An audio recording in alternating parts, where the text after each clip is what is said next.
So with that, we're going to move right on to the program. Our first speaker is Maurice Delmer. Maurice, are you here?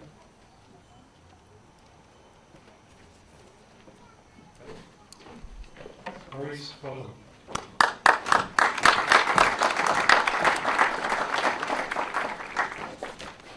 Thank you, Mayor Davis. I apologize, I just got here from Pittsburgh.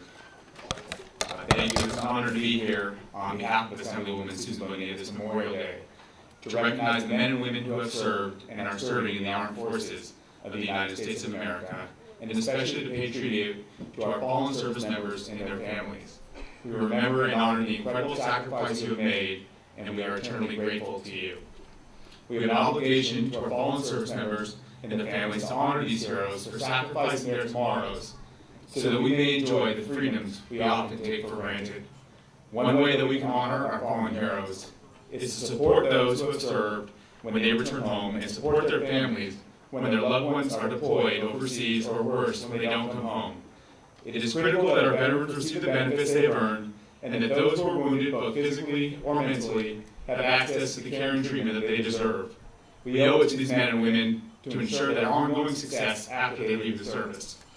Assemblywoman Bonilla is proud to work with their colleagues in the State Assembly, both Republican and Democrat, to ensure that our staff have the training and resources to work with their veterans and their families to help them obtain benefits and services. This is just a small way that we can honor their service. I was also invited here to speak as a veteran. I served in the Marine Corps from 2001 to 2005 and took part in the invasion of Iraq in 2003. We are constantly reminded of the heroism of our servicemen and women, and they truly perform heroic acts. But those who serve in the armed forces do not see themselves as heroes. We take pride in serving our country, but we do what we were trained to do so that those who we serve with, our brothers and sisters in arms, can rely on us to complete the mission. The people we serve with are our family, and we look after each other day in and day out. On Memorial Day, I am reminded of the pain and sorrow of losing someone that I shared, the bond of brotherhood that runs so deep in the fighting holes, in the trenches, and someone who would sacrifice their security, their safety, their life for mine.